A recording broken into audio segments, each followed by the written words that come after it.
this actually might be the last video that I film in my room. So that's actually like kind of sad though.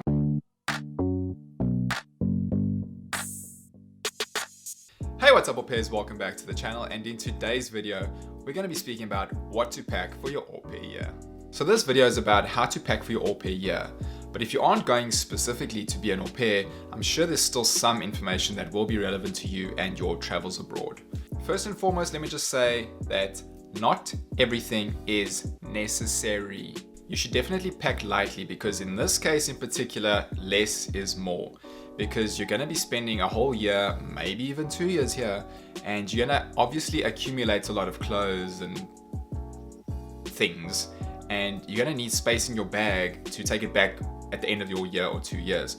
So just always keep that in mind. Don't pack too much. Before you even start packing, I would definitely recommend that you research the climate of the state that you're going to be living in. So if you're going to be going there and it's going to be summer, then definitely pack for summer, but also pack a little bit for autumn or fall, as they like to call it here. With regards to packing, I've got 3 steps. The Bropair's 3-step formula for great packing. Anyways, so let me just preface this by saying that I'm like pretty OCD, but I was lucky enough to go on quite a few trips with my host family. So I mean, I kind of know what I'm talking about, but I mean, like, you don't have to follow everything like to a T. So step number 1, have your laundry done and everything folded and clean and perfect and whatever, and then placed back into your cupboard or closet, as they like to call it here.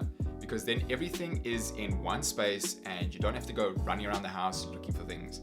From there, you should go by each type of clothing. So like, go through all of your shirts, do all of your shirts first, then your socks, then your Oh, did you just see that smell? I literally just saw it. Anyways, so go through all of your shirts, go through all of your socks, underwear, long pants, short pants, jackets, hoodies, I don't know what else you wear, shoes. In step 2, you want to have taken all of the stuff that you chose in step 1 and have it placed on your bed. So then in step 2, you go through each category of clothing, like go through all of your shirts, and you got to kind of like whittle it down. So like, only pick your favorites and then put your favorites aside. Then do that for your long pants, your shorts, your jackets, you know the drill. In step 1, you want to kind of grab quite a bit of clothing for all of the different categories, call it that. And then in step 2, that's where you'll whittle it down to like your necessities or your absolute favorites that you wear all the time. Here's a pro tip. Remember the age of the kids that you're going to be looking after. If you're going to be looking after like really young kids, like less than 1, and they're still on bottles and stuff like that, they're going to be messing all the time. So you don't really want to be wearing nice clothes around the house, because then you're just going to get formula or baby food or pee all over you and on your clothes. Like, I mean, like, that's not cool. But if you're looking after older kids, so like they're 13 or 8 or 9, then your clothes can be like a little bit nicer. But yeah, the older the kids are, the nicer the clothes that you should bring. So when I went back to South Africa back the end of my first year to visit my family for Christmas, link to that vlog up here, I took back a lot of clothes that I never even wore, like barely wore, or like never even wore once, and I just left them back there at home. So you really do not need to be bringing so many clothes, because you're gonna buy clothes here and you're gonna buy a lot of stuff here, and you just need space to take it back. And speaking to the current au pairs right now, I don't know about you, but for me, I would more so kind of wear the same outfits every week, and then the weekends, that's where like my outfits would differ. So you really do not need that many clothes, to be honest. When it comes to your toiletries, don't bring like those really big bottles that you have at home, because it's just gonna weigh your bag down, and then it's just pointless. And then also it might leak in your bag and then ruin your clothes, and then you're gonna then your clothes are gonna be full of shampoo, and then it's just a nightmare. So don't bring those big bottles. Rather try and find those little travel size ones, and also put it in a plastic bag, like a Ziploc bag, so then you won't get your shampoo all over your cashmere jacket, jersey, sweater thing. Clearly I don't own cashmere. So get those travel size bottles. They're pretty inexpensive, and they'll last you for a couple days, or even at least your first week, until you've kind of like found your feet and you like know where the shops are and whatever to go and buy stuff. Then once you're here, you can go and buy those big bottles. And also, I'm pretty sure that the current au pair wouldn't mind letting you use his or her shampoo, conditioner, whatever. So I mean, don't worry too much about that. If there's a very specific brand that works like for you, and I mean, you can even look it up to see if they sell it here, but if they don't, then definitely bring a few of those just to like get you by until you find something which like works for you this side of the world. I would recommend that you bring like some types of medication with you. So like, I mean, you know what works for your body. Nasal spray, throat spray, headache tablets. Bring some of those with you like in your checked luggage, because you don't want to get here, have a headache, and then have to go to the shops, and now there's like so much variety. There's so many different brands and whatever.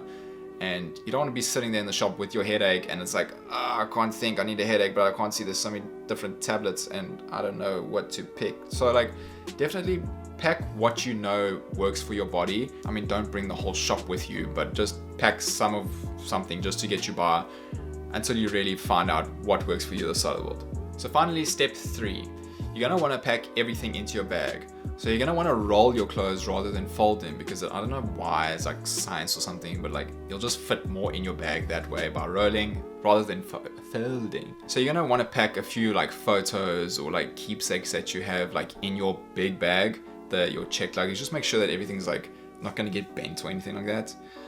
But also copies of like your very important documents like your DS 2019, copies of your passport, driver's license, au pair manual even, I don't know. Just your very important documents, have copies of those in your checked luggage in something that's not necessarily gonna get damaged. You don't need to bring towels or bedding or anything like that, because it's just gonna obviously weigh your bag down. And then also like your host family will have that stuff, so don't worry about that. So try not to bring a lot of food from your home country, because I don't know, you'll eventually just get used to the food here. And you might even like it better. But definitely you can bring like some sweets or candy as they call it, biscuits or I don't know, but just don't bring like, you're not going to want to bring like a thing of tomatoes and bananas, like just no. So if you're bringing gifts for your host family, got a video about that up here, then you should also check that out. If it's not too fragile, then you can put it in your checked luggage. But if it is pretty fragile, then kind of you want to put it in your carry-on and like carry it with you at all times so that it doesn't break. But if it's pretty sturdy, then just put it in your checked luggage and I don't know, you'll be good. I mean, maybe pack it around socks or something, but like you should be good. Also, one other thing that I did is that I packed a backpack in my checked luggage, and that's been pretty helpful, like on a lot of like little trips that you go on or whatever. Like, I mean, like I use that as my gym bag. So just pack an empty, if you're not going to be wearing it as your carry-on, then definitely pack an empty backpack in your carry-on bag, in your checked bag. There we go. Okay, so that was pretty much everything that was going to go into your checked bag. Now with your carry-on bag and what you're going to pack for what you're going to carry onto the plane. So just beforehand, like just check the airline that you're going to be going on in there, like their baggage dimensions. I mean, it's pretty much all the same, but just like double check. And then with like the bags that you're going to be taking, so just so that everything's all good. In your carry-on bag, you're going to want to take your phone charging cable and your charger and maybe even a battery pack, because some airlines don't have like a plug or outlet in the plane, and it's going to be a long flight, so you kind of don't want to have nothing. And then also sometimes the stuff that they have in their in-flight entertainment is like pretty horrible, so you might also wait, that's also a good idea, is like if you like download stuff, like if you can download like Netflix shows or videos or whatever onto your phone, like have that already on there, then that's also like a good idea. So definitely take like gum and mints, because you don't want your breath all nasty, especially after 16 hours, especially after like you land and then you got to see your host family. You don't want to have all nasty breath, so like just take gum and mints or either one. Usually on the long flights they'll give you like a little toothbrush and toothpaste. Definitely use that before like you get off the plane. Take face wipes and definitely hand sanitizer, because like I don't know, your face is just it's gonna be pretty difficult to wash your face in those little bathrooms. So if you can get like face wipes, then I don't know, get that. But definitely hand sanitizer. Also, if you've got headphones that you have or earphones, bring those, because the ones that they give you on the plane are terrible, if they even give you any. So definitely take those. And if you're like a reader or you want to pick up reading, then definitely take a book. But if you're gonna get like motion sick, then don't take a book, because then you don't want to be throwing up on the plane, because that's just gross. Also, whatever electronic device you want to take, your phone, iPad, computer, don't forget your charging cable, obviously, but also bring an adapter for like your plug, for like the American plug. You know what I'm talking about. They're relatively inexpensive, I think. I don't know, I can't remember. But definitely bring an adapter for whatever device you're bringing from your home country. If you eat a lot, like myself, and you're consistently hungry, then they will give you food on the plane, but sometimes it's not enough. So definitely before you get on the plane, before you're bored, go to like the shops there and just like pick up something and just put in your bag, and at least you have something.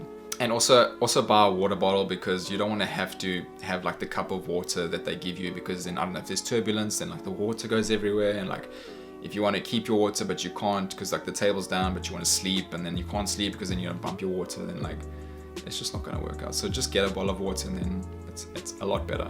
Also, I would definitely say like to pack like 2 headache tablets, because as far as I've been told, air hostesses can't give you medication. I mean, like liability purposes and whatnot. So definitely bring like 2 headache tablets with you, just because it'd be the worst thing in the world to have a headache and then there's a crying baby in 36C and now you've got that in your ear for 16 hours. So no, definitely headphones and headache tablets. Trust me. Get like a traveler's, is that what you call it? Like a traveler's pouch. Yeah, let me show you. So like I took this pouch with me for like to just carry all my documents. So like it's got like my DS 2019 and then like just all other relevant, I don't know, documentation and stuff like that. Like, what is this? The letter from the agency and like all stuff like that. So like all those papers and stuff I still got it. Definitely, and it keeps everything solid, like it's not going to get bent or anything, which is good. So I would recommend that. But then also I got like a traveler's wallet thing. Let's see, yeah. Ooh.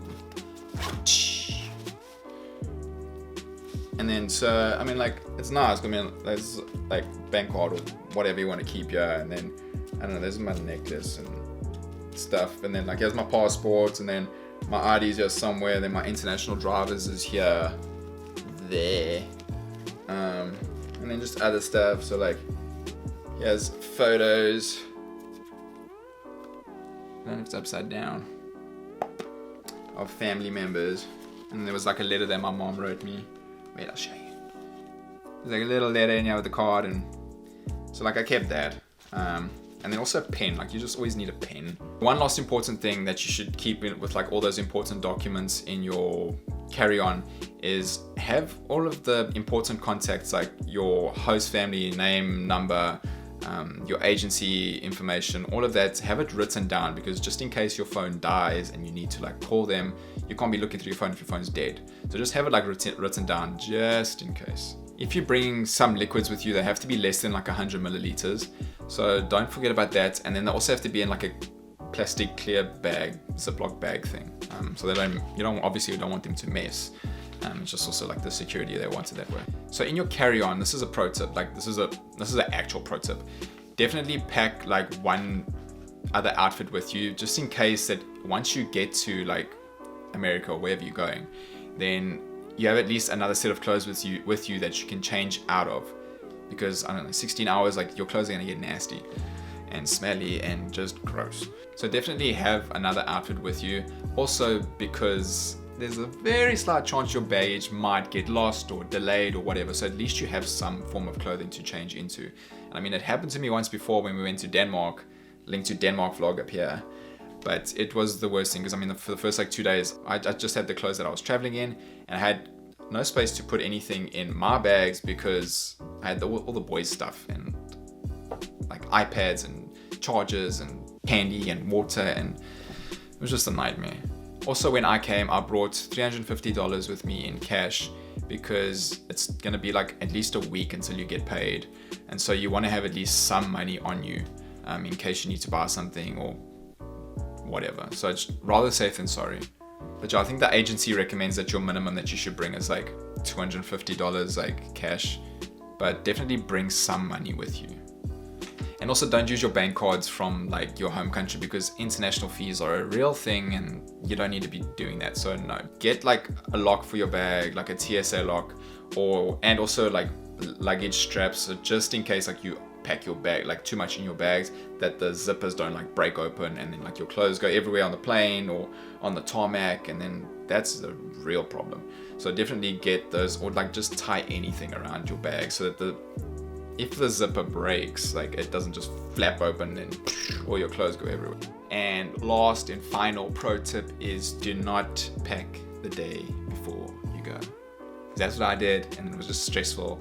So at least literally the day before you go, your bag must be like done, good, just chilling in your room. Like, do not start packing the day before you have to leave, because that's just added stress and you will forget something. So thank you for watching, guys. I do appreciate you watching this video. I hope you got some value out of this video. If you did, please drop it a like. I'll really appreciate it. And consider subscribing if you aren't already. I will see you in the next video, but this actually might be the last video that I film in my room. So that's actually like kind of sad though. I mean, like let me just show you. I've got so much stuff to take down, like all of that. There's all my pictures and stuff. I'll get some footage of that. But this is probably the last video I'm gonna be doing in this room. So I mean, like that's kind of sad. But anyways, thanks for watching. Appreciate it.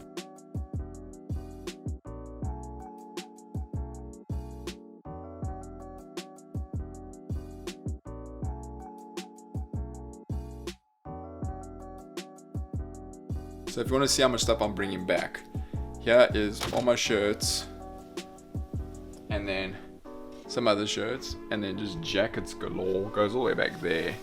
There's pants, and then shoes. So as you can see, there's definitely a ton of stuff that I'm going to need to bring back. And sometimes some airlines, you don't necessarily get to choose your airline, but some airlines you have to pay for like your luggage. So I might have to pay for like one check bag and another check bag, and then I have to buy another check bag.